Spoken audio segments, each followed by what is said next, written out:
served as an executive of Microsoft Corporation and oversaw the development and marketing of Microsoft Access and Microsoft Investor. Then served as Amazon's first senior vice president for U.S. retail, where he helped grow the company from a small bookstore into the world's largest internet retailer. He is a Draper Richards Kaplan social entrepreneur and a Microsoft Alumni Integral Fellow, and serves on the advisory board of Barcelona's ESADE Business School. I hope I said that right. So let's give David a warm welcome.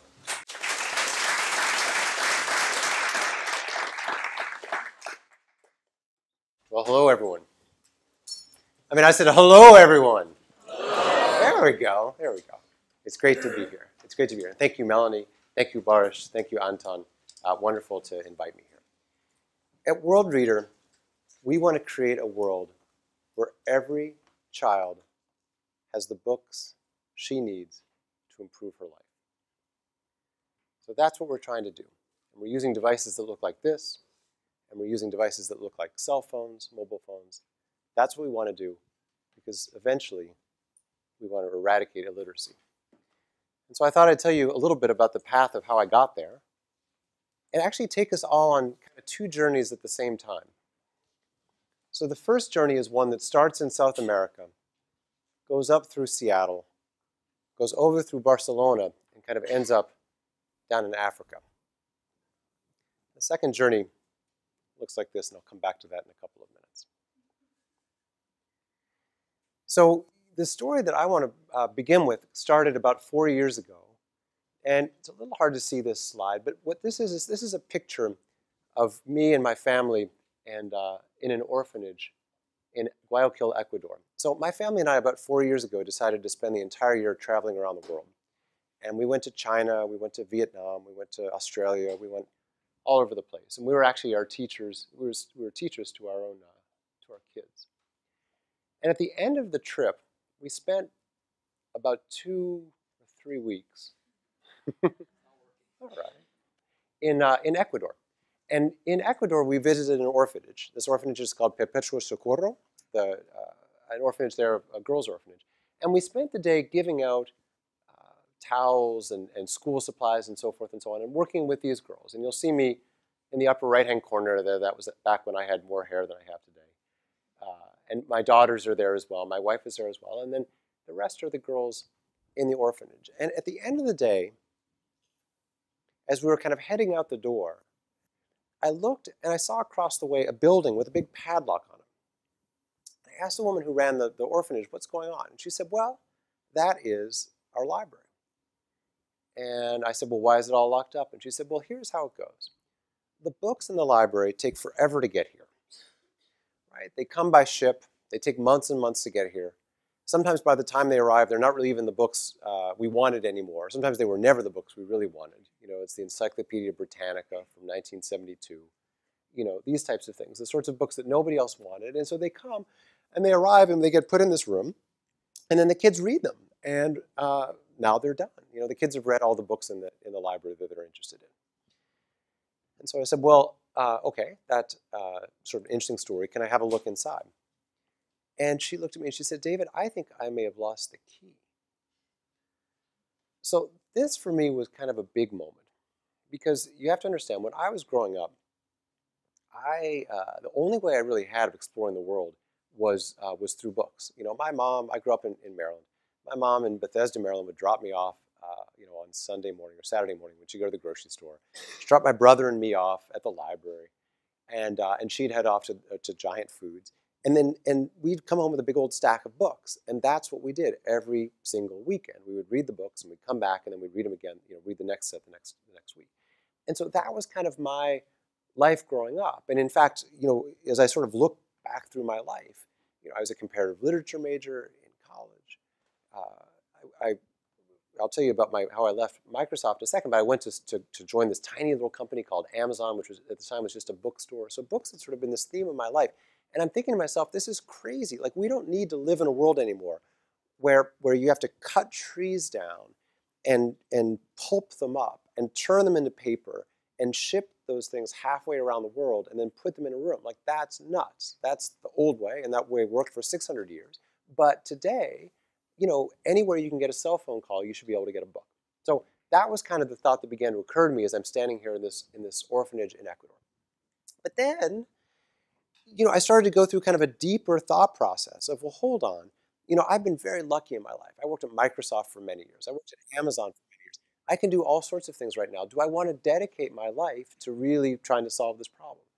And to sort of work my way through that thought process, I thought back to some other big decisions that I had made in my life. And this was one of them. So this kindly gentleman you're looking at on the screen, he looks like a nice enough guy. But the last time I had seen him was when he called me to his office. So I've been working at Microsoft from 1991 to 1997.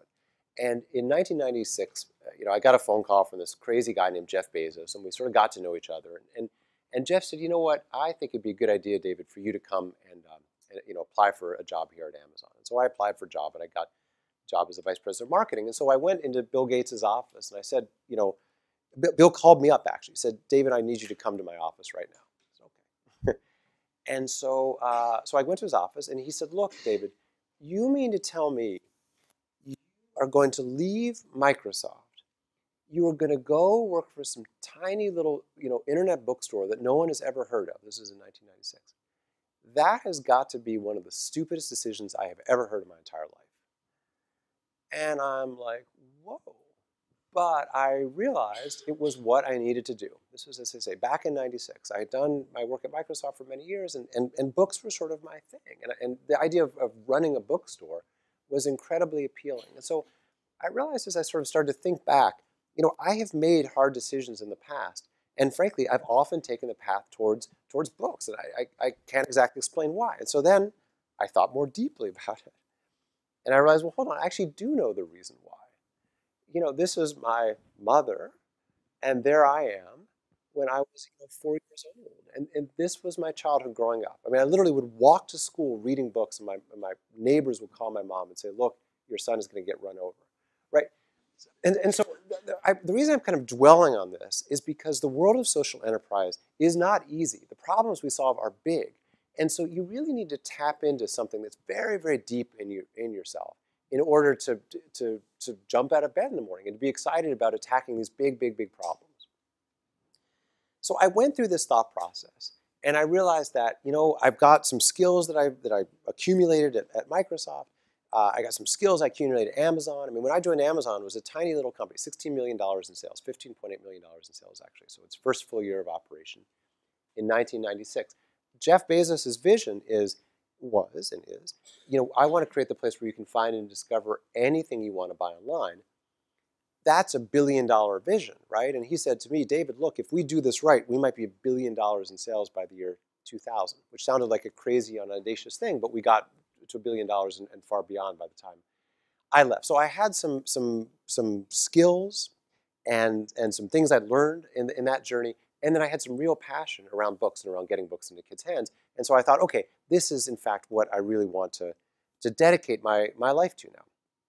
Okay, so once you make a decision like that, then the hard part begins.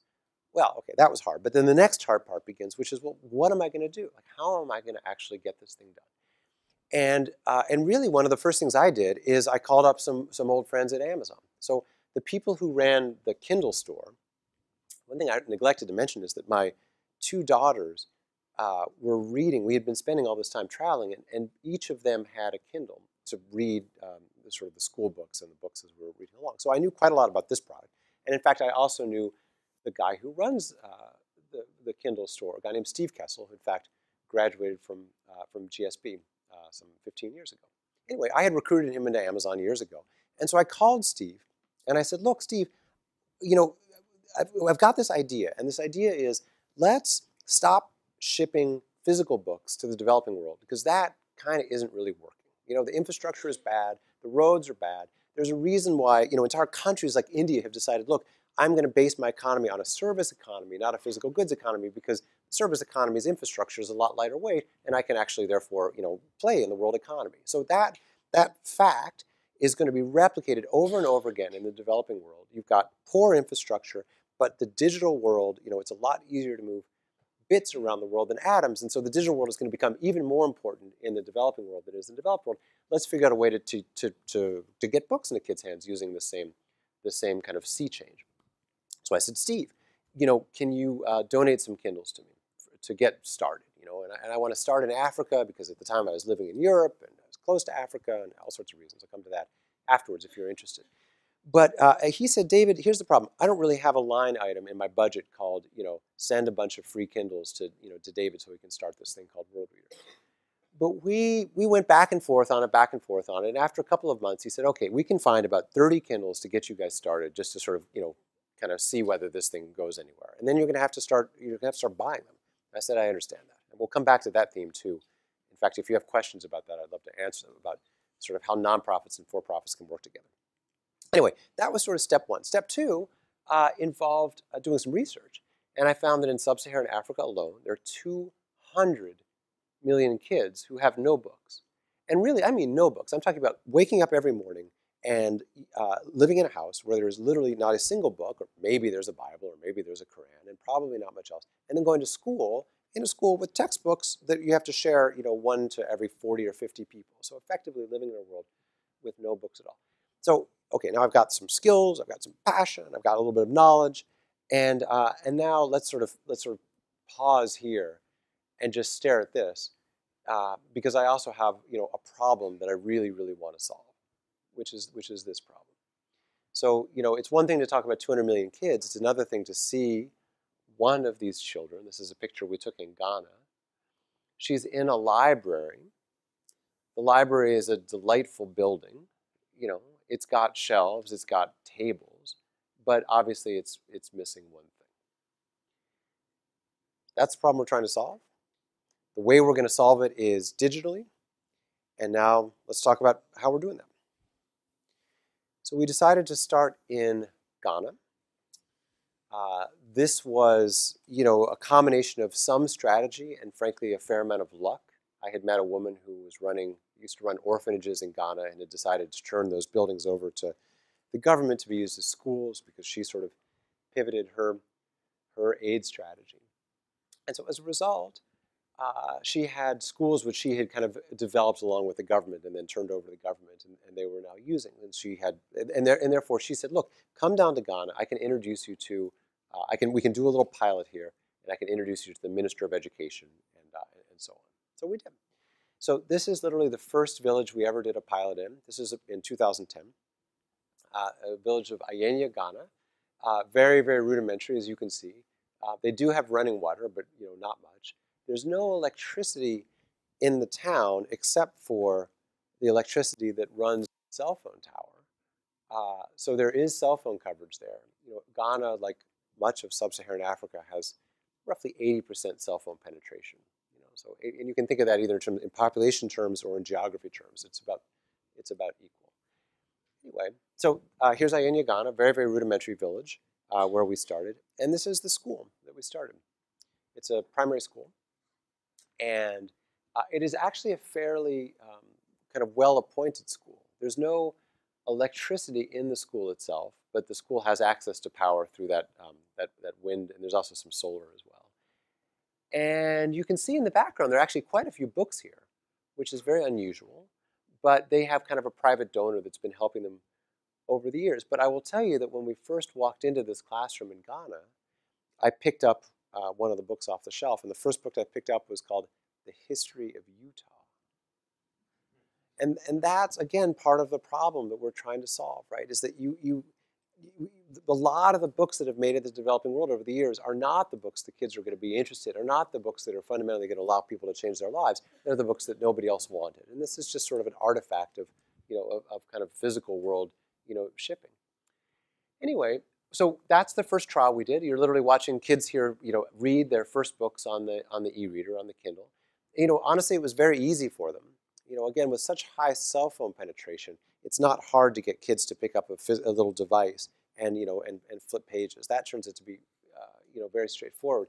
And one of the most amazing things was talking to the kids after they were finished, and they would look at me and they would say, David, can we have another? And we would say, yeah, you can have another.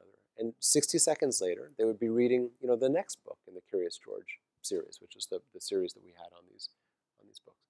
And that is sort of this mind-blowing moment, right? Where all of a sudden you move from, it's going to take me 6 months and maybe the right books are going to come, to in 60 seconds I can get the books I need to improve my life, or in this case, the books I need just to read, just to practice my reading and to practice my English. So that was the first trial. And at that point, we were dealing with a very small number of kids, about 20 children, 20 students in one country, with about 160 ebooks. Each one of the e-readers, of course, can hold thousands of books. We put sort of 8-ish books per e-reader to sort of get things started, and to kind of see whether it would work. And that was, we sort of thought of that as the proof of concept stage. And very quickly, over the course of about a week, which was how long that trial lasted, it proved that it was very clear these kids wanted to read more if they could actually get their hands on the books, and we could deliver the books into their hands. The next sort of step along this journey was to the Ministry of Education. One of the big kind of meta issues that you always have when you're a social enterprise or a nonprofit is, how are you going to engage with the governments of countries? And we decided very early on that we wanted to be a partner with the government to the extent that that made sense. And so we spent some time with the Ministry of Education and kind of got their approval to expand this project in Ghana. We got their approval to expand it to 6 schools and to run kind of a year-long study to see what the effect is. And the questions we really wanted to answer were, do the kids read more, and do the kids read better? And now, 3 years into it, we actually have a lot of data about that, which again I can share a little later in the presentation. So now, we have a bigger problem. Now we have to start raising money, so we start doing that. Again, I can tell you stories about that later if you're interested. This was, bless you, this was the first shipment of Kindles that we purchased from Amazon. We actually purchased them at a bit of a discount. Crazy logistical thing had to happen in order to make this. So this is literally about 500 Kindles, all shrink wrapped, that had to make their way actually from the UK because they'd run out of stock in the US of this number. This was around Thanksgiving of 2010. Anyway, they shipped them to us through this crazy arrangement of British Airways offloading some freight and unloading some other. Anyway, insane stuff. By the way, I actually put this shipment on my credit card, and I still remember American Express calling me up one night while I'm eating dinner, and they said, is this Mr. Risher? Yeah. And Amazon.com has been charging your credit card $2,700 every 30 seconds, and they've been doing it for the last hour and a half. Is that okay? And I said, yeah, that's fine. That's kind of part of the arrangement here. So they had to break it up into smaller units. It's crazy. They didn't really. Amazon now is a better business to business kind of organization, but at the time we were one of the biggest purchasers of Kindles they'd ever had. So that. Oh, and I should say one other thing. This shipment was actually so large that the Joseph Botway, who we had hired to be our kind of representative in Ghana, it was so big that he actually couldn't fit it in his house, and so we hired about 6 of his friends, or just volunteers actually, to come, and they spent the entire night sleeping outside this truck to make sure that no one took this. So you end up it's like any small business. You end up doing crazy things to sort of make it all work, particularly up front. This is what the setup looked like early on. This was actually a private school in Ghana, in Accra, Ghana. And this is their computer lab. It's Thanksgiving Day of 2010. And there I am, and there's some of the folks who work in the school, and there's a guy named Zev over in the corner who works for Worldreader still to this day. And the reason we were doing this on Thanksgiving, by the way, is because it was an international school, and so the school itself was closed, so they said you can use our computer lab for free. So that's the setup that we started to do, where we started to download hundreds and hundreds of books, ultimately thousands of books, onto each one of the Kindles. And I'll tell you a little bit more about those books in a couple of minutes. This is what it looked sort of midway through the day. This is what it looked like later that same day as things started to get a little bit ragged. And and it took us probably till 2 in the morning or so to kind of get all the e-readers set up. This is that guy Zev I just pointed out. That's what about 300 e-readers looks like after they've been set up, and we'd labeled each one of them and so forth. So again, very frankly manual work. But then it was done. Then we had we'd already chosen 6 schools. We were going to be in those schools for about the next year. And then the next thing we needed to do, and this literally was the next morning, is we had arranged a large community meeting. Okay, so another thing you learn very quickly in the world of social enterprise is your impact is never just on the people you think it is. You know, if you're dealing with students and children, of course, inevitably you're going to have an impact. You're going to have an enormous effect on the broader community. And you want the broader community to be bought into what you're doing, right? You want them to have a deep understanding of what it is you're doing so that they can support it. Because here we're trying to do something quite new, right? We're trying to create almost a culture of reading in a part of the world that's really not been able to develop that in the past. So this was one of our early church events. We literally would bring people into a church on a Sunday morning and kind of tell them about the program, and we had some of the students kind of stand up and talk about the importance of reading. This is actually one of the village chiefs who stood up right at the beginning. That's Joseph on the left, by the way. He works with Worldreader. That's Colin on the right. He also works with Worldreader. He's actually my co-founder, although at the time he was kind of in a different role. And that's one of the village chiefs in the middle. And he said something horrifying after kind of at the end of a sort of sermon. He said, look, we have this terrible saying in Ghana, which is if you want to hide money from the black man in Africa, you put it in a book because he will never find it there. That is the problem you guys are going to solve for us. That was another one of our sort of big moments where we all really came to understand kind of the importance of what we were doing. So now here's what it looks like in the classroom. This was literally our first day that we started in one of these 6 schools. We have the e-readers. Those are now the sort of third generation of e-readers. We also got a donation from a company called Edge, which produces these cases, which we put around the e-readers. Later, and even still today, they donate lights to us so that the kids can read after the sun goes down. Super important. And this was just an amazing moment. You know, this was kind of where it all began to kind of come together at a much bigger scale. Now we're talking about hundreds of kids instead of tens of kids. And their reading was absolutely ferocious. You know, once again, there is no shortage of curiosity in the world. What there's a shortage of is books and reading material, and that's a problem that that we are solving. This picture here, we actually took a couple of hours after the launch of the program. We'd launched the program in 3 of the schools, and we went out for to have some lunch. And these were kids that we saw in the market that first day.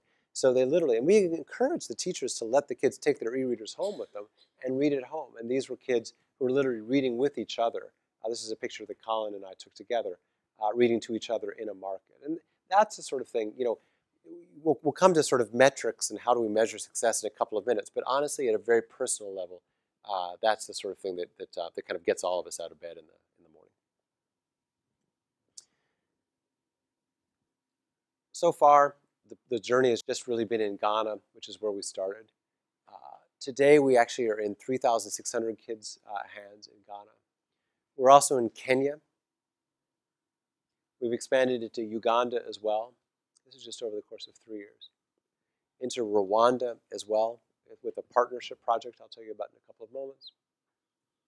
We're in Tanzania. Again, I'll tell you a little bit more about that in a couple of seconds, with over 1,000 kids. We're in South Africa.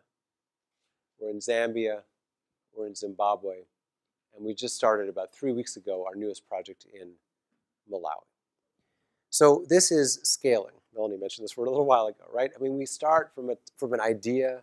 We start from a single geography. And very quickly, over the course of 3 years, we've expanded all across the continent of Africa with e-reader programs in each of these countries. In total now, I guess I can use this. We have 12,000 children reading on e-readers every day, and they have a total of 700,000 books in their hands, which is just a staggering number, something we could never have done if we tried to do it all physically, but of course we can do so much of it digitally. And the impact has been absolutely enormous. And I want to try to describe that in a little bit more detail, because this is one of the sort of fundamental questions that everyone needs to sort of grapple with, is how do you measure the impact of the programs you're doing?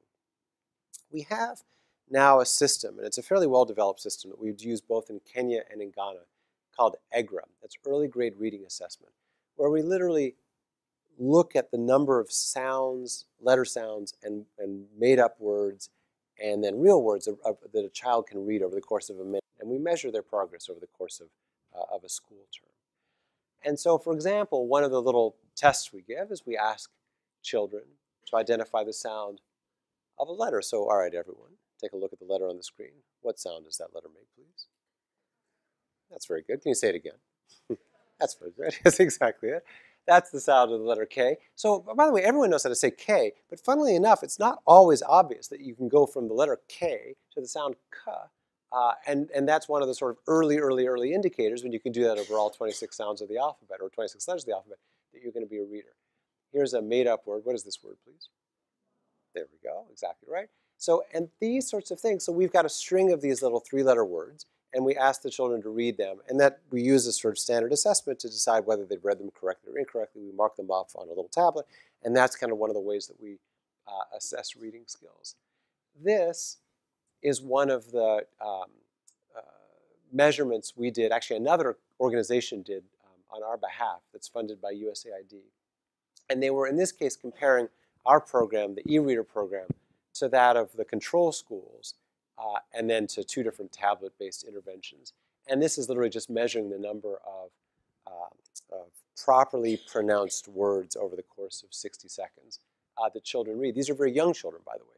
These are second graders, first graders. And they started with reading about 6.3 words correctly a minute, and now they read about 14.2 words a minute. It's actually not start to end. It's in the control schools they read about 6.3. In our schools they read about 14.2. So very significant difference over the course of just about 3 months or so. This was a project we did in Kenya. So that's sort of where we are on the e-reader side of our work. This is a project again in Kenya that's going on. But one of the other things we realized early on is we don't just want to use a single platform, right? So like any organization, you want to figure out how can you scale up to the size of really your ambitions or the problem you're trying to solve. And so about a year ago, we decided to expand our platform beyond just using e-readers to also make use of feature phones. Feature phones are inexpensive phones. They're sort of $50 phones. They're sort of the most common phones in most of the developing world. Typically, they've got a web browser and not much else, right? So they're certainly not smartphones or nothing like the Android phone or the iPhone that most of us are familiar with today. But they're very capable phones in the sense that they have data connectivity. And if they can get a web screen, they can read a book. And so we now have an app that is on about 3 million feature phones. It's got about 300,000 unique users every month. Again, this is from zero about 18 months ago. And they read an average of about 40 pages a month. And what are well, first of all, where are people reading? They're reading all across sub-Saharan Africa, but they're also reading in India, they're also reading in Pakistan, they're reading in Bangladesh, they're reading in Nepal, they're reading in Brazil. These are the actual numbers. This is just our dashboard that we look at every day, where these are monthly statistics at the end of August. We're looking at the total number of users, so those are people who've read at least one page, and then the total number of page views. And if you do the math, it's anywhere from 30 to 60 page views over the course of a month, all on their feature phones. Which is, just, again, sort of extraordinary growth from zero about 18 months ago when we started this program. And what are they reading? Here are some of the books, and again, the total number of users. This is over a couple or 3-month period. There's Can Love Happen Twice? Romance is big. People love romance everywhere. The Girl with the Magic Hands. Abandoned, that's other romance. It's a love story, right? And then there's the Quran. There's Kwame Nkrumah, the great African. And then there's How to Write a CV, Resume, and Cover Letter, and Tips for Job Interviews, right? And then Are You Ready for Sex, right? So that gives you a sense of the types of things that people read. And it turns out if you look at what people search for, I know it's a little bit hard to read, but there's term number 1, sex, far and away, right? Always, everywhere. Bible number 2, biology number 3, and Things Fall Apart, which is one of Africa's most famous novels by a Nigerian author. Number 4. And then love, dictionary, physics, chemistry. It gives you a very deep sense of the types of things that people are interested in reading more about. Oh, and there's Harry Potter, too. It's so fantastic. You see sex, you see Harry Potter, and you see chemistry all in the same list. Okay. Let me tell you a little bit more about the books, because this is a sort of piece that I haven't talked too much about. One of the things we realized early on is it's not really the right call to just go ahead and bring a bunch of books from the United States, digitize them, and put them onto put them onto e-readers for the developing world. That's interesting, but frankly, it's not really the most impactful. The most impactful is figuring out a way to digitize the local textbooks and storybooks in the cultures where we are operating. And so all of these books, these are Ghanaian and Kenyan textbooks that we've digitized ourselves that are in the program. Then Ghanaian and Kenyan and Tanzanian, in this case, storybooks as well, right? And some of these books, like Visit to the Orphanage or Mother's Tribute or 12 Great Anansi Stories, that's a great example. 12 Great Anansi Stories, that's a story, there's a series of stories from Ghana. It's about Anansi the Magic Spider. And when you read these sorts of stories, we have a story called Kofi Goes to the Beach, and it's about a little kid named Kofi. He gets up in the morning, he leaves Accra, which is the capital of Ghana. He goes to the beach, he eats fufu with his mother, which is one of the foods of Ghana, right? So this type of thing, it's the same story that you and I might read here in the United States, except instead of David leaving San Francisco and going to the beach, it's Kofi going to the beach. And therefore, it's much, much more approachable to kids in the developing world. Of course, when you're reading about your own culture, you tend to be much, much more engaged. When you're reading your own textbook, you tend to be much more engaged, of course. And in fact, it makes the teachers much more comfortable using the e-readers in their classroom. We've also worked with international publishers. The Magic Treehouse series is very popular. And these books, we get donated for free. And if you sort of think about it, the sales of the Magic Treehouse series or the Nancy Drew series or Hardy Boys in the developing world are quite small. And therefore, we can go to publishers and we can say, look, can you give us the rights to use these for free? Because they're not going to cannibalize your existing book sales. And they'll create a new generation of readers. And after a little back and forth, they typically say yes. So we end up putting a combination of local books, local textbooks, local storybooks, as well as international storybooks, as well as reference books like Where There Is No Doctor, the World Atlas, and then again some international storybooks, and then even books in local languages. So we have now books in English, of course, but also in Kiswahili, in Kinyarwanda, in Twi. We have a library of in total about 5,000 books across 10 different languages that are both local languages as well as English. Okay. I want to introduce you, as we sort of come to the end of this first part of the story, to three different people in the program. To three people, and kind of let you get a bit of a better sense of the impact that we're having. The first is a girl named Okanta Kate. Now, Okanta Kate, when we go to Africa, one of the first questions we always ask is, how many books have you read? And some people might raise their hands and say, well, I've read 10 books over the last couple of months. Someone else might raise his hand and say, I've read 20 books over the last couple of months. Well, one of the last, actually 3 times ago, I went to Ghana. I asked the question, and everybody said, ask Okanta Kate. And so she's kind of a shy girl, and she raises her hand, and I say, Okanta Kate, how many books have you read in the last 6 months in the program? And she said, I've read 100 books. So her stated goal is to be the most famous writer in the world. That's what she wants to be. And this, what I've put up here, and she's very inspired by some of the books. There's a book called The Shark, which is a book that takes place in Ghana. And she said, this book by Pego Pong was a real inspiration to me. And once I read that book, I knew I wanted to write as well as she did, and I now want to be the most famous writer in the world. This is some of the poetry that Okanta Kate has written, and it's difficult. It's difficult. I'll read you just the first couple of lines. It's called Agony of a Woman. I am the subject everyone talks about. I am a laughingstock everywhere I go. I am despised by men. Women gossip about me. Children mock me. Barren woman, they call me. They call me a witch. They say I ate my children. They say my womb is blocked. Barren woman, they call me.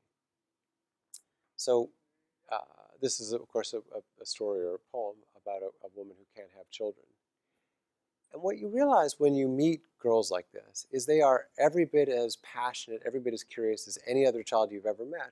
Again, it's just in so many ways they've been held back by not having access to their own books or to the books of the world. That, again, is the problem that we're trying to solve. I want to take you across Africa now. That was in Ghana. This picture is a picture in Kenya. This is Nairobi. Well, so this is actually the Kibera slums of Nairobi. So the Kibera slums are now the largest slums in all of Africa. It is an incredible place. This was a picture, we just took this maybe 3 months ago or so. And you'll notice a couple things about it. First of all, it's actually a very, I mean, you think of a slum as sort of being this place that's full of chaos, and it sort of is, but it's sort of not. I mean, it's very well organized. There are about 1 million people who live in this slum, right in the center of Nairobi, the capital of Kenya. You'll also see that there is a cell phone tower right in the middle of it. And we have a program there at the Kibera Girls Soccer Academy. The Kibera Girls Soccer Academy was started about 5 years ago or so. It was started literally as a sports academy, but has now become quite a well-regarded school. And they have one of our programs, a Worldreader program, that's now been in operation for about 6 months, with about 100 e-readers. There are about 130 girls in the school. And one of our donors just a couple of weeks ago, actually I think just yesterday I got the final facts, has just sort of re-upped to put another, we call them Worldreader kit, but another 50 e-readers into their hands. So really exciting here, and they're incredibly enthusiastic readers and users of our material. And I want to introduce you to Doris, and I actually have a video here which we'll play for a couple seconds, and you can kind of hear her talk a little bit about what reading means to her.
That is actually a video that we made out of the footage from our last trip to Kenya.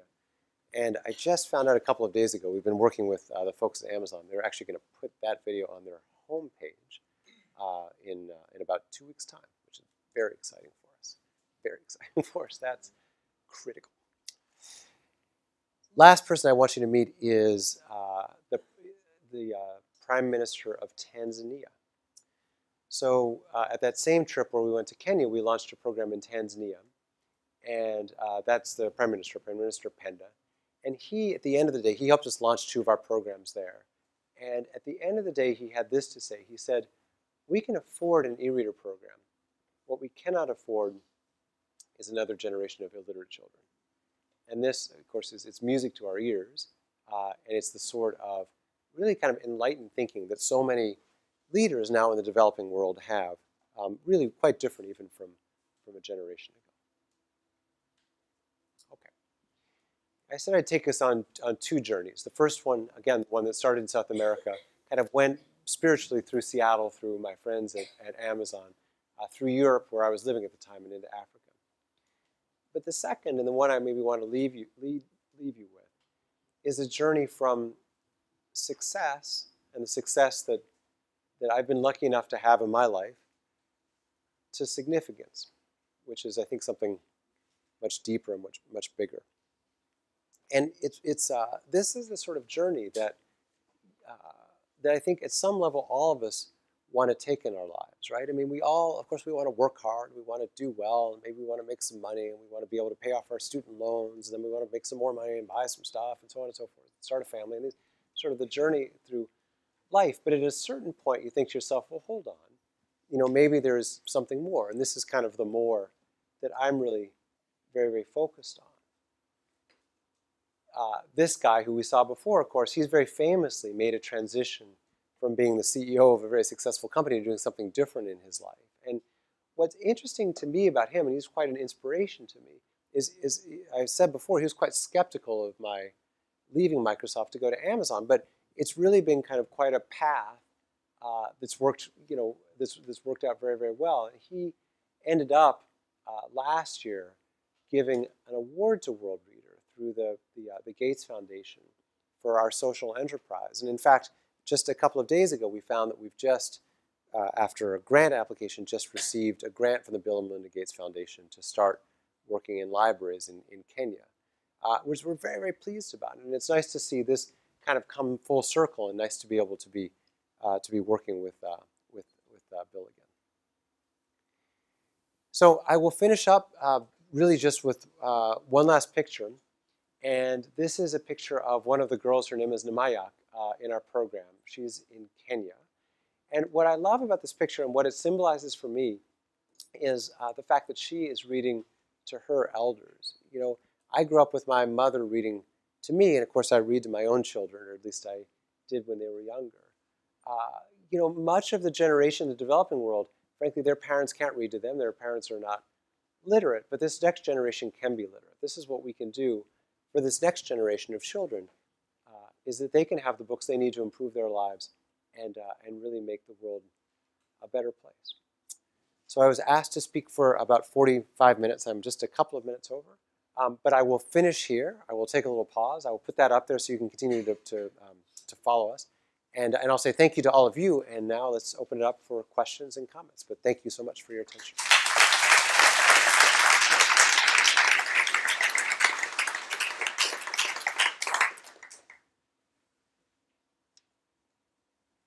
And I'll call on people. I'll kind of move from left to right and then kind of back, and then we'll just go for it. Yeah, I saw you first. So thanks for an awesome talk, first of all. So how do you keep a community bought into the project after you guys leave the community? How do you make sure that you're not imposing a solution that's a long-term solution? Yeah, so that's a great question. The question was, how do you keep people involved after we've left? And I would say I'll sort of point out three mechanisms, and then I will admit that it's something that we will probably work on forever. I don't think this is a question that has an answer and then you sort of are done. I think it's a question that is sort of a process. So the first thing is we work very, very closely with local community partners right from the start. We have a program called the Worldreader Kit, which really allows local communities to effectively buy our product and put it into their community, but they're the ones doing the implementation. It's not us. So in some cases, in some of our earliest programs, we do the implementation from end to end. But in many of our programs, many of the ones I showed up there on the map, those are actually, the implementation partner is a local partner that has a long-term investment here. I mean, they want to see this program work. Often it's a local school or a local church or a local community group that has long since decided that they want to be, that they want their community to be literate and to sort of move forward. So part of it is a partnership answer. Another answer to the question is we continually go out and get new books for the program. And so that kind of keeps it keeps the thing fresh. It keeps it kind of interesting. And the marketer in me, from my Amazon days knows you've got to use all the tricks to keep people involved and to get people to change their behaviors. So we have to keep adding new books to the program, and so we do that. And we work with the local community to make sure that those books get downloaded onto the e-readers. And they can also, in many cases, download themselves because they've got cell phone coverage. We also, this is sort of, it sounds like a bit of a strange thing, but we have partnerships with other organizations that the people in the community really, really respect. So an example is, I've mentioned a couple of times Barcelona, where I used to live. So the Football Club of Barcelona is probably the best known soccer team, football team in the world. And certainly when you go to much of the developing world, certainly when you go to sub-Saharan Africa, the afternoon comes along and half the kids, certainly the boys, rip their shirts off at the end of school and put on a Barca football jersey and then go out and play soccer, play football. And so we worked with the FC Barcelona, and we have images of their players, which we've now put on the e-readers, saying things like, every book is a goal. Now, why do I talk about this? Because we put those on about 6 months into the program in Ghana. And so we're continually refreshing the product itself, right? Trying to keep it relevant, trying to keep it interesting, and trying to sort of tap into people's passions. Maybe their passion isn't reading a book on chemistry, but maybe their passion is football. Well, gosh, if we can put pictures and information about Lionel Messi on the e-reader, that's going to kind of keep them engaged. So that's sort of the, kind of the flip side. So there's kind of an implementation side of it, working with local partners, and then there is a, frankly, sort of a marketing side. And I think you kind of have to think, as a social entrepreneur, you have to think as a marketer and think, how do you make sure that the people that you're hoping to impact, really will continue to use your product. And we also work with schools. We do some other things at sort of a more macro level, but that gives you kind of a sense of it. Yeah. I'm going to move my way around here, and then I'll kind of swing my way back. Yeah. Where does a lot of your funding come from? I know that you mentioned the Gates grant, and kind of like, could you walk through that process a little bit? Because I know it's very long and difficult. But... Oh my God, yeah. So yes. So the question is, where does our funding come from? And your observation was, it can be long and difficult to get grants. And that is a true statement. So our funding, let's go to the whiteboard. So, and let us, if you don't mind, I'm going to erase this part. And I will tell you right now, you do not want me on your Pictionary team because I'm an awful drawer. But I will try to do sort of pie charts on the fly here. So roughly half of our funding comes from individuals, right? So an individual funding, those are, the majority of that are, let's say, major donors, kind of either high net worth individuals or people who can make, let's say, $1,000 or more sort of donation. And that's not entirely the case. There's some segment of that is grassroots funding that comes from, $10 donations, $20 donations, and so forth. But when you're sort of getting started, at least what we did is we went to people who had big capacity and we asked them to give and give big. And in fact, I just did a fundraiser last week where we raised at that fundraiser about $250,000. So that's, and it's a big part of the job of being the president of a nonprofit. At different times of the year, the grassroots funding gets bigger and smaller, particularly around the fourth quarter of the year. That can get bigger. And that's an area where we obviously want to expand it over time for all the obvious reasons. Okay, so that's, let's say, half of it. So then of the other half, you might say that roughly, well, that's not quite right. Let's do it about a third. So of the other half, roughly a third comes from grants. And those might be foundation grants, like from the Draper Richards Kaplan Foundation. So I think later in this semester, Jenny Schilling-Stein is going to be a speaker here, if I'm not mistaken. Right. So Jenny is one of our board members, and she's on the Draper Richards Kaplan Foundation. And they have a very structured program, which I'm sure she'll tell you all about, that involves, $300,000 grants that last over 3 years, and they have a very sort of strong process around it. Anyway, those sorts of private foundation grants are quite important, and the Gates Foundation grant would fall in that same category. This sort of third of the half, so I guess that's a sixth, comes from government money. So I mentioned in passing USAID. USAID is the government, the U.S. bilateral organization that funds, that's an aid organization, right? And so they've given us a couple of different grants of various different types. And then the last part here, so the last sixth, is earned income. And this is everything from when people buy books through our system, we get a small percentage of that. When people buy these Worldreader kits, that's a kit might cost $10,000 in rough terms. $10,000 is 50 e-readers, 50 cases, 50 lights, 100 books per e-reader. So that's 5,000 books. training, support, all of that. So it's a whole kind of program. It's kind of a classroom-sized program, and that's something that costs money. That's something that costs money. So this is a business. You can think of it as a segment that 2 years ago didn't exist, and this year we hope will be, roughly $300,000, business. So using the magic of algebra, you can figure out that our total budget is, is over $2 million now. And that's kind of the pie chart. Now, different organizations have very different funding strategies. Ours clearly has a number of different funding sources, and we feel pretty strongly that it's nice to have that sort of variety. That sort of what's the word I'm looking for? I guess we'll just use the word variety. Yeah, of funding sources. But other organizations have a very different strategy.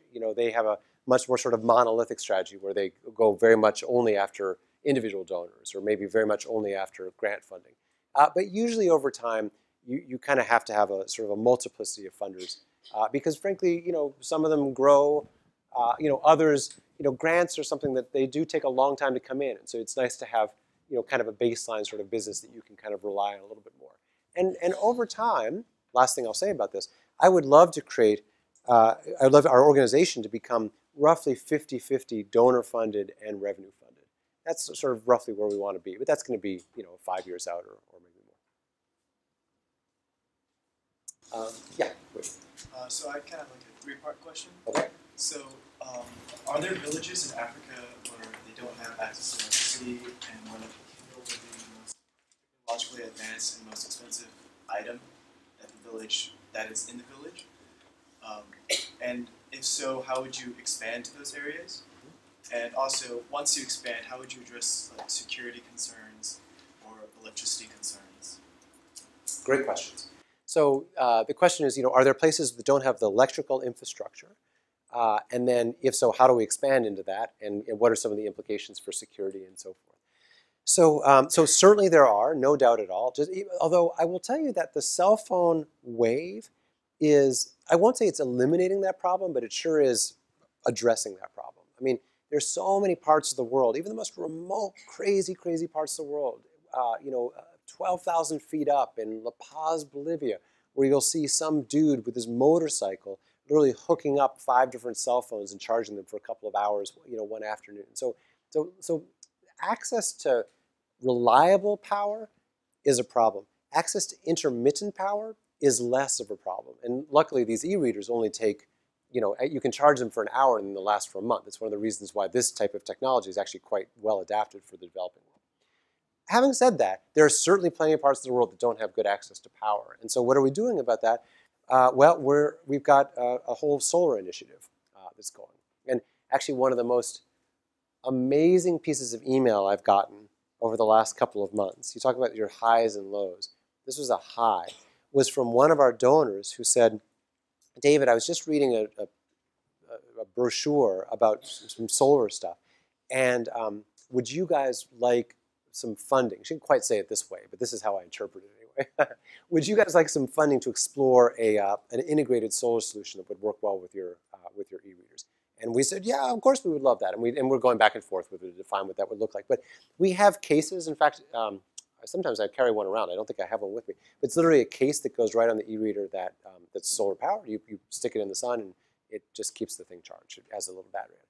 Now, it's also one of the reasons why we're expanding into cell phones, because so many people already have cell phones that's kind of a nice thing. It's nice to be able to use a device people already have. The theft issue is fascinating for us. It was one of our single biggest worries up front.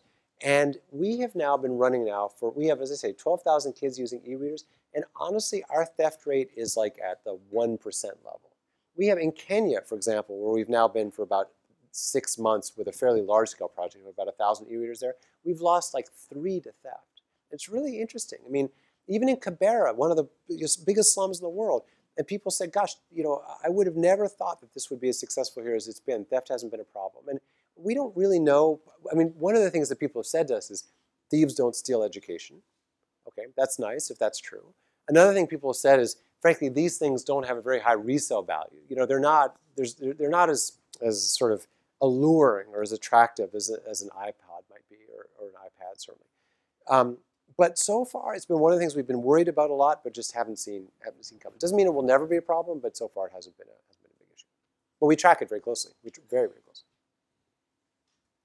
Yeah. So I have two questions. Sure. The first is sort of about like the earned income balance versus donor balance. Yeah. So how do you feel like the world of social enterprise is moving towards? Like is there significant progress and towards becoming self-sufficient for these nonprofit companies? Mm-hmm.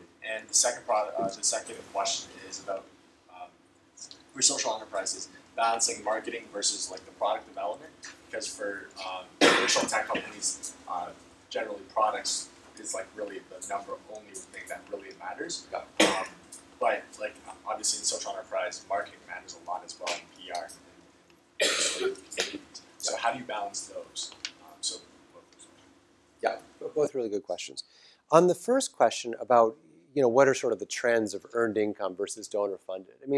It's a very curious thing here. So there's clearly a trend towards earned income. There's no question about that, and it's obvious why. I mean, it's nice to have a reliable revenue stream that you don't have to wake up every morning and try to go ask people for money for. That's fantastic. It makes the whole thing more sustainable. Now, having said that, while there's a lot of talk about it, still, I mean, just to sort of put things in perspective for a second, like a really successful social enterprise might become a $50 million business, $50 million a year business, right? That's successful. Most of them, I mean, the vast majority never get past a couple $100,000 or maybe $1 million a year. So $50 million a year. So that's a big number in the social enterprise space. That's one Home Depot. In other words, the scale of so much social enterprise is so relatively small compared to the for-profit side that even relatively small movements towards earned income makes a big difference in the nonprofit space.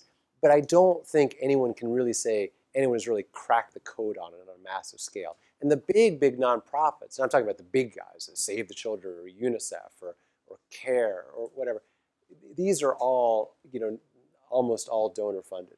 So I guess I'm pointing out here is that there's this sort of little bit of a disconnect between the buzz, which is go for revenue funding, and the cool success stories that people talk about. And they talk about, Warby Parker, which is, kind of a different thing, or Tom Shoes or whatever. People talk about different sorts of blended models or for-profits that support nonprofits or whatever. And they're super, super, super cool. But at the end of the day, I have to say it's still really, really early in that. It's really, really early. It doesn't mean it's not the right goal. It has to be the right goal because fundraising is, tiresome after a while.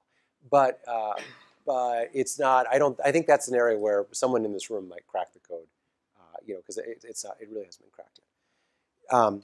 Wait, what was the second part of your question? The second question was like balancing marketing versus product for social enterprise. Yeah, and so that's one of those things where it's not either or, it's and, and it has to be. It's true in the for-profit world. Well, in the tech world, and this is one of the big realizations that we all kind of came to, really, let's say in the late '90s, early 2000s, that it's all about the product. It's all about the customer experience. You can market it all you want, but if you don't have a great product, you don't have anything. And so just go ahead and focus 99% of your energy on creating a great thing, and that last little 1% you can focus on telling people about it if you want to. Well, in social enterprise, you don't quite have that luxury. You really don't. And one of the reasons is you have constituents in your donor base that need to hear the story. And then you also have constituents in the communities that you're serving, where often you're trying to change people's behavior. And you're asking them to think differently about the world. And so you've got to think about kind of the image you project at the same time as you think about the product you're doing. Now, having said that, I believe, and maybe this is just because of our DNA and the experience that we have, that the product and service we're creating is also incredibly important. It's why we work with FC Barcelona. It's why we go to all these publishers and say, give us not your cruddy books, but your best books, and let's figure out a way. So in other words, you've got to have a great value proposition, But the value proposition, then you do have to spend some energy thinking about how to market and how to get the word out. Otherwise, you'll have this great thing and you won't have any funding, basically. Yes. How are you? I'm just wondering, so you're in a place like Vera, and you're giving a girl a book, and it's so wonderful, but like she said, both of her parents have passed away. She has to work to support herself. There's crime and disease and hunger all in this community. So I just wonder how you guys think about whether or not you need to think about providing wraparound services or like how you deal with the entire context of a child's life? This is a great issue, and I think it's probably one that every nonprofit, kind of grapples with a little bit. You can't, like any organization, and you will get a chance to learn this over and over and over again in your life if you work for an organization. Any successful organization has to sort of focus at a certain point. It has to say, like, this is the problem we're trying to solve. This is the opportunity we think we're uniquely positioned to do. And so that inevitably means, well, hold on, there are all these other, adjacent issues that you really can't kind of deal with head on. And so then the question is you're asking becomes, well, how do you deal with that? Often we have other partner organizations that are also working in similar areas to ours, But to a certain extent, we've sort of almost at kind of a sort of missionary level said, we think that reading and education is just as important as health or wellness or anything like this.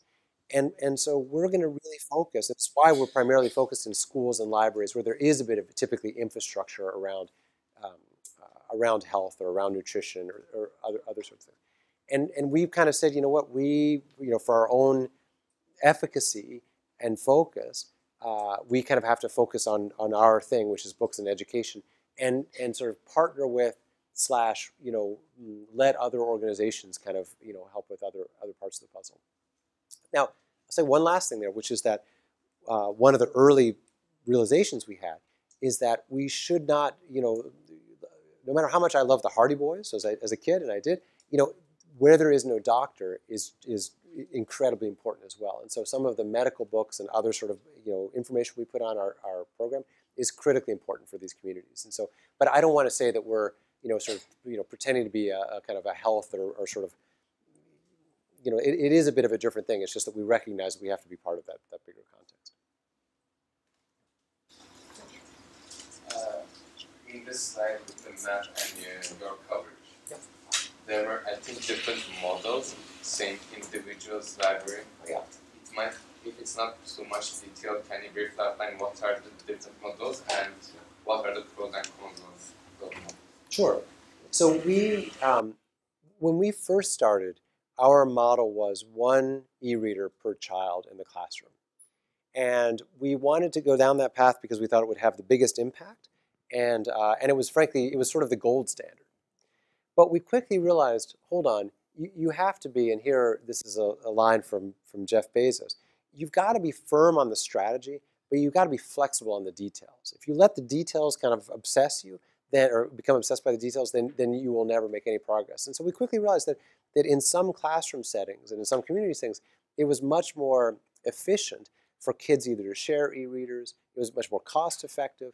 A lot of the times the kids actually wanted to share with each other. They would share by themselves. So we would give one child an e-reader, and they would then share it with their siblings, and then we'd have to kind of go down that whole path and sort of understand what that meant for our program. So now we have a couple of different models. We have this kind of the one-to-one individual model, we call it. But we also have the classroom set model, where basically there'll be a single or two classroom quantities of e-readers that then will get shared, in the school. And then we have something called a library model, which is that literally the e-readers are in a kind of central location and people will come and they will use them and sometimes check them out or sometimes use them in place. And all three of those, I think the pros and cons are probably pretty obvious around kind of some of them are more cost effective, some of them have a faster near-term impact, but all of them, are in the service of getting more books to kids in as efficient way as we possibly can. So, good question. Let me start kind of working my way back. Yeah. So I'm very interested on metrics that can measure social impact and kind of sustainability. In your experience, what's been the most comprehensive metric for those kinds of things? You mean for our program or at all? I'll talk about at all for a second. It's really interesting. If you hear, and I'll talk about Bill Gates for a second. If you hear Bill talk about, and by the way, I call him Bill not because he's my best friend. It's just well, that's what everyone calls him. Bill. Okay, so Bill, when Bill talks about this, he says, look, some things are very easy to measure. You can measure, he's got a very big focus on reducing polio deaths, and he literally wants to reduce polio deaths to 0. Okay, so that's very nice because very measurable. Like, did someone die of polio? Yes. Failure. No. Success. Ultimately, he wants to drive that to 0, and that's his stated goal in the same way that has been done with smallpox. So health metrics, particularly ones where there's this sort of 1-0 binary thing, frankly, are kind of easy to measure. And so I have to hold that up as the gold standard. If you can measure something that precisely, that's wonderful. But usually in social enterprise, of course, it's not that easy, and particularly in education. I mean, if you read the newspapers about the education system in the United States or what's going on in Mexico, you realize there's always an enormous amount of controversy around, how do you measure the effectiveness of education? Do you measure it in the sort of narrow way or on test scores? Do you measure it in a much broader way? Do kids have better opportunities in the future, this generation they did a generation ago, and sort of everything in between?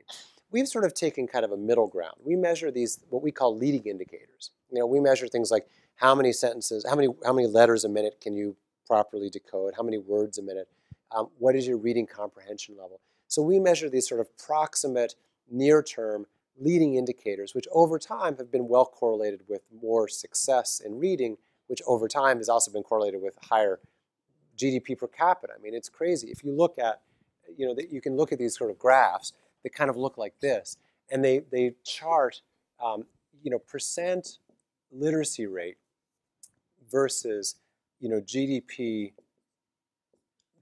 per capita. And they lag it over 100 years. And so what they show you is that the higher, actually, I've just messed up my X and my Y axis. It's the other way around.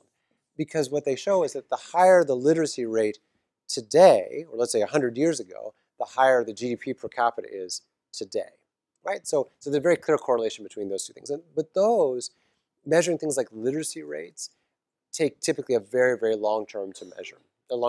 So, as you can see, it's sort of this kind of hodgepodge. Some things are very easy to measure. That's awesome. There are other things that are not easy to measure. It makes them no less valuable. It's just they're harder to measure. And again, Bill Gates actually talks about this as a sort of fetish of measurement, which on the one hand he is a proponent of. On the other hand, he recognizes it can be very damaging because it can force people to only look at things that are measurable and ignore some other things that are equally important or things that take a longer time to measure. And so as I say, we try to take this sort of middle point of view that says, let's measure some leading indicators, but know that that's something that's going to unravel in the fullness of time. We won't really be able to measure things like literacy rates, and certainly won't be able to measure things like are kids getting into staying in school longer or getting better jobs as a result of our work until many years have elapsed. And you kind of have to be patient that way. Yeah, you in the back. Do you ever find yourself in a position where you have to work through or around the terms or conditions of a grant, or for example, like when you're working with USAID, often that comes with a lot of baggage. So do you ever have to work through that? So the question was, do we have to work through kind of the baggage that grants come with? And the answer is yes. We try to be careful, selective about the grants we apply for, so that we don't end up with this terrible problem of, you sort of win the battle but lose the war. In other words, you win the grant, but then, oh my God, the cost of the grant is so high that you would have been better off not getting it in the first place. There's this notion, this is a bit of an aside, but there's this notion of inexpensive money versus expensive money. And it's not talking about the cost to get a grant, let's say. It's talking about what happens after you get the grant, how burdensome are the requirements, and how much do they risk, or do you risk contorting yourself to put yourself on the path that they want you to be on versus the path that you sort of most want to be on yourself. Anyway, that's the sort of theory. So we're lucky that we haven't found ourselves in terrible situations like that by any means. I mean, let's take Draper Richards Kaplan. Their requirements are, they do an enormous amount of due diligence. It takes them a long time. But once they give you the money, their basic requirement is they want a seat on your board, and they want you to update them every 6 months about your progress. And that's it. So they're very enlightened as donors in that way. They basically say, look, you guys are the experts. Once we've figured out that we want to support you, we're not going to kind of get in your way. The US government is more complicated, as you can imagine. Those guys say, well, look, we have certain reporting requirements, but we also have certain metrics that we need you to hit. On the other hand, those are the metrics that we ourselves put out there, right? I mean, we say, look, when we apply for the grant, we say, this is what we expect to happen. Here's some changes in reading habits we expect to happen. Here's the increase in reading comprehension we expect to see. And so to a certain extent, that's the bed that we make ourselves, and then we lie in it, and that's kind of okay with us. The danger becomes if you start to chase grants or funding sources that are so far afield from your real center of gravity that then you spend all of your time trying to contort yourself to meet their requirements. But we haven't found that's not a, we haven't been tempted to go down that path. Or if we have been tempted, we've said no quickly. But it's a danger. And organizations can get themselves into trouble if they don't watch that carefully. Yeah, how about you? You mentioned that you studied literature in college, but you later worked in Amazon and Microsoft and later Worldreader. How did you jump from humanities to technology and later combine them? Did you take any programming class, or did you partner with a computer person? Great question. So here's I'll tell you my work history in 1 minute, and it'll begin to kind of paint the picture. So I graduated a degree in comparative literature, as you say, but then I went to work for a consulting firm. And this was in 1987. In 1987, consulting firms were sort of all the rage. And I did that. It was it's called the LEK Partnership, a spinoff from Bain. And they were hiring people explicitly who were, and these are their words, not mine, good, smart thinkers, but not specialists in anything. So they weren't put off by the fact that I was a literature major. In fact, they actually quite liked it. And I kind of told them the whole story, which soon you guys will get to tell the same story of, liberal arts teaches you how to think, and yada yada. So, and I'd taken economics classes at Princeton and so forth. So it was not a crazy hire on their part. But anyway, so I worked in consulting. The 2 years I worked in consulting, I happened to be sort of lucky in that a number of our clients were clients that were trying to figure out, for example, which of my products are profitable for me to sell and which ones are not. In order for us to answer that question, we had to sort of build a database of the products that they were selling, and we had to sort of analyze the products based on certain characteristics, and that caused me to sort of get much more comfortable with working with computers than I'd been in the past. I also literally wrote my senior thesis, on a word processor, which today sounds like duh, but in 1987 was like, oh, that's kind of cool. So I had this kind of interesting blend of a little bit of technology and then a little business. Then I went to business school. When I went to business school on the East Coast, great business school, and they had a strong, I ended up taking some technology courses, and then I was recruited to go work at Microsoft. And so I guess and then I worked at Microsoft for a while, and then I went over to work for Amazon. So if you kind of look at the whole thing, it's kind of bizarre. It's like CompLit all the way to Microsoft, to Amazon, to Worldreader. But if you kind of connect each one kind of link by link by link, each one of them kind of kept coming back to some of my same passions and real interests around reading and business and technology. When I was a kid, I would also play with computers. My mom had an early Apple II. So I don't know if it exactly answers the question, but that's just sort of the story as I kind of wrote it for myself, is trying to take some of the things that I thought I knew something about and was passionate about and apply them to job after job after job in new ways. And that's kind of that's how it went. We're going to go all the way over here, and then I'll work my way back around. Actually, you know what? How about you and then you? How do you choose which books to supply? Great question. How do we choose which books to supply? So it is a combination of what the teachers and educators ask for, and then because they typically have a list of textbooks they're already using or storybooks that they've already been using or what have you, and books that we know kids really like to read.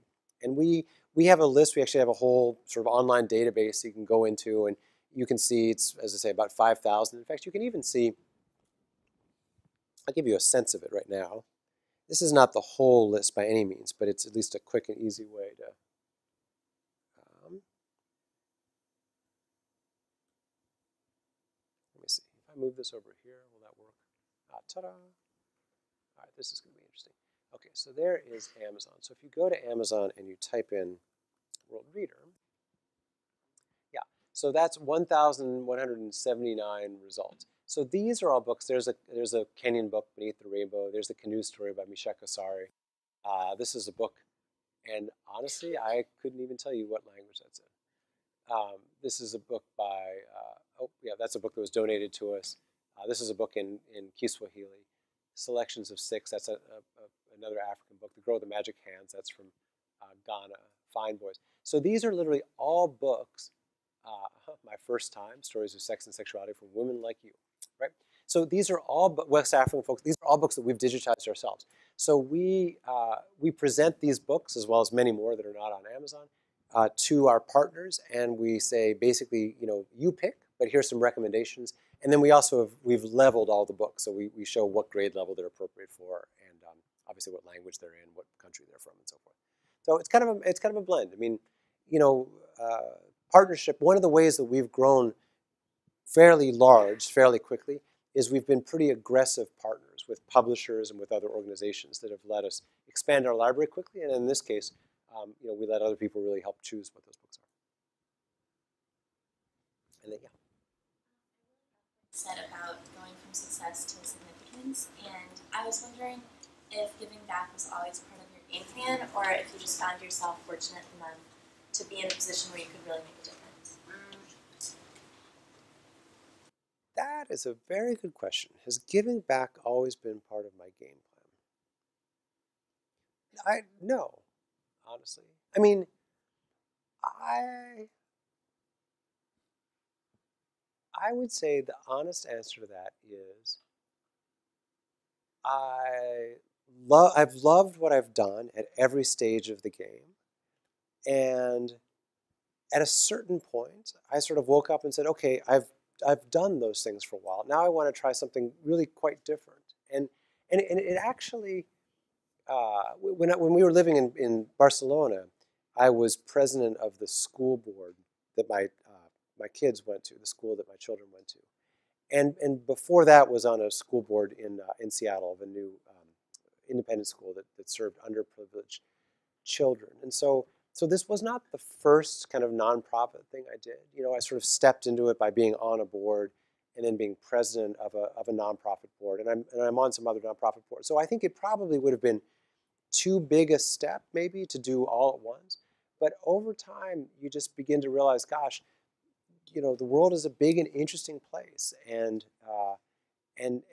trying to figure out a way to participate in something bigger than you are in a new way is a sort of interesting challenge in and of itself. I think that was really it. Yeah. I was wondering what percentage of the funds you get go directly towards your purpose or your message, and how many actually go towards the logistical running of your organization itself, and how you reconcile the two. So this is actually a very hot area. The question was, what percentage goes towards program versus what percentage goes towards kind of overhead and infrastructure and so forth. So in our case, I can repurpose my pie chart here. It's about 79% goes to program, about 21% goes to infrastructure. Now this, I have to say, this is one of the areas where if you ask different people this question, some people's heads will explode, and they will say, that question in a way presumes that there's sort of a right answer, but different organizations, the answer might be very, very, very different. And in fact, one of the failure modes of nonprofits is it's called the nonprofit starvation cycle, where they invest so little in their infrastructure that they end up kind of falling apart. The wheels end up spinning off. And it doesn't, at first you sort of think, well, come on, how can that really happen? Well, it really can happen. And even in our organization, I will tell you, so at Worldreader, one thing I haven't mentioned explicitly, but we have about 40 people who work for Worldreader in total. 40. A lot of people. Now, about half of them are volunteers, about half of them are paid staff. Okay. But still, and they're in many different parts of the world. We have people in Accra, we have people in Nairobi, we have people on the East Coast of the United States, we have people in Barcelona, Spain, we have people on the West Coast, right here in the Bay Area. Our main office on the West Coast is in Hayes Valley. And then we have people up in Seattle, Washington. So we have people in many different places. Okay, that's a fairly complicated organization. My total HR department is like a half of one person, okay? That's probably too small, and it's certainly not sustainable. Over time, it's an area where I have to invest. But I, like every other person who runs a nonprofit, wants to keep the sort of the funding on kind of overhead to be as low as possible. But it's a real puzzle. It really is, to figure out what that right level is. And I can tell you, if you hear of nonprofits that say 0% goes to overhead, they're either not accounting for it correctly, or they have a nonprofit, which probably in a year will disappear.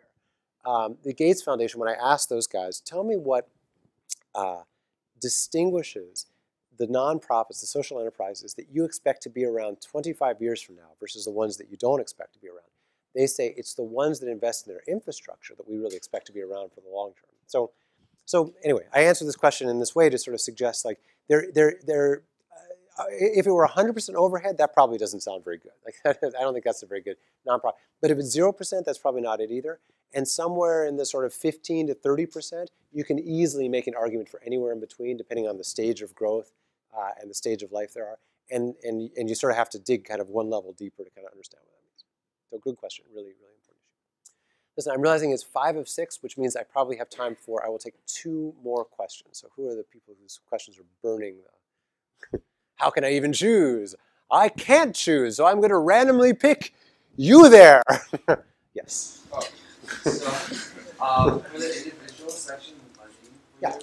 Besides Bill Gates, do you feel like a lot of the people who helped you out were from your own personal connections, maybe from Microsoft and Amazon? Or did you feel like you have to really push out and contact, cold call, email people just to find what? So the question is, were they, aside from Bill himself, but were they people that were my connections, or were they people that we didn't know? The answer is, it really is both. In my case, it started with, very much my connections, people I'd worked with at Microsoft and Amazon. Now, I mean, obviously, that's a sort of, a certain group which has been successful over time. But I don't think my story is that different from a lot of other social entrepreneurs. And I bet if you ask others who come through, they'll tell you something similar, which is you start with, people, one of the sort of truisms of giving is that people give to people they know, right? So of course, occasionally crazy things happen and people will give you a sort of a random donation that's big and they've never heard of you or they learned about you on the website. But typically, it starts with people you know. So conversely, I started by asking the people that I knew, who already knew me, who knew the work that I'd done, and so forth and so on. But now over time, over the last 3 to 4 years, that circle has grown quite a bit. And so now we have, as an example, that funder before. Her name is Cynthia Hammer. She's an incredible woman. She's a doctor. And she found us on the web about a year ago.